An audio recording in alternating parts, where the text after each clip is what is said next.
here in PEI we do have a lot of challenges. It's a small market, especially in the technical field where there's not a lot of graduates coming out of technical courses that are willing to stay on PEI. Young workers that are experienced is really difficult. If we don't find another way to fill those trades positions, I wonder how businesses are going to stay afloat. It's a shortage of willing working people. That's what we're short of. We do run into challenges with the number of suitably skilled employees that are available in the work pool.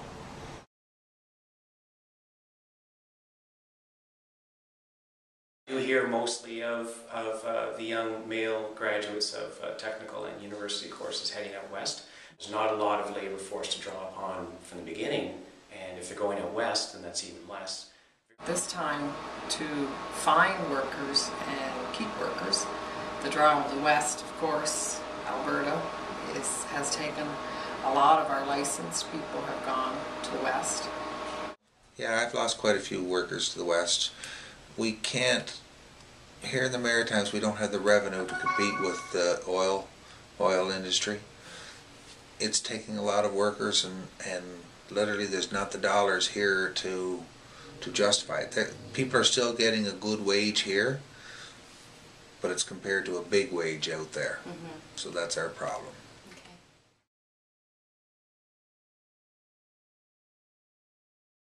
Holland College is very reactive to industry demands.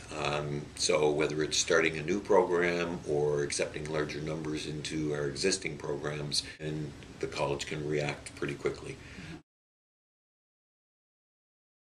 Well, if you also consider women as a draw, then all of a sudden you doubled your potential workforce. A lot of individuals, for one reason or another, seem to think a technical role is more suited to a man. I'm not sure why, but if you broaden your horizons, then there's double the amount of individuals that can be drawn upon. I have no doubt that there are a lot of women that can fill the vacancies. Most young women I know would, if they're a single mom or whatever, they're not going to leave here to go out west because their family support systems are here, and they need, if you're raising a family, you need that. One of our concerns in a small province like PEI is we spend a lot of energy and time and money educating our youth, and then we can't fault them, but they'll go to where big money jobs are, which is typically out west in the oil fields.